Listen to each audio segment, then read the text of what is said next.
First at 4, San Antonio city leaders tell us it is official. The city will join a lawsuit fighting the state of Texas in hopes of stopping the new law banning sanctuary cities. The bill was signed into law last month. It will soon make it legal for law enforcement agencies to ask anyone detained about their immigration status.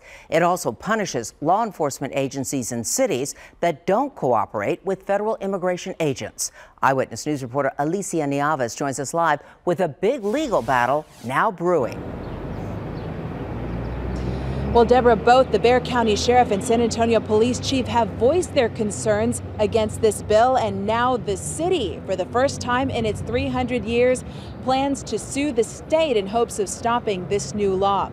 This afternoon, supporters gathered in front of City Hall after learning about the city joining in the lawsuit with MALDEF, the Mexican-American Legal Defense and Education Fund. Councilman Rey Saldaña told us there is unanimous support among council members to fight the law in the courtroom. But the big question was one of timing. Immigrant activists and union leaders say the bill will inevitably lead to racial profiling, and they claim it's in violation of civil rights. Es exasperante oír al gobernador Greg Abbott decir que esta ley va a hacer nuestras comunidades más seguras. Communities safer. There have been several executive sessions where council members discussed joining the lawsuit, and this morning it became official.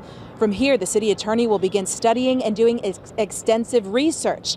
Councilman Joe Cryer is not so sure about the city's move. He believes there should have been a public vote on this, saying the criticisms of the legislation involve concerns of things that might happen.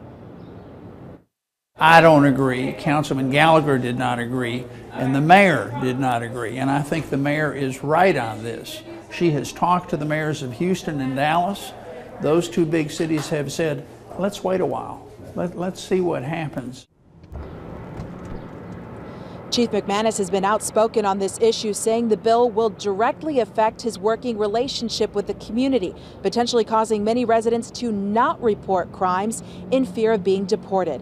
Sheriff Salazar also isn't a fan of the new law, but he tells Eyewitness News his agency will follow the guidelines. Salazar is trying to reassure the public his deputies will not pull anyone over just to ask about their citizenship status. As Cryer said, Mayor Ivy Taylor did not agree with this move. She says any decision to join in the lawsuit should be done in conjunction with big cities like Austin, Dallas, and Houston, and litigation should be a last resort. Now, this law does allow law enforcement officials who do not comply with the bill to be removed from office. The ban on sanctuary cities goes into effect this September. Live downtown, Alicia Nieves, KENS 5 Eyewitness News.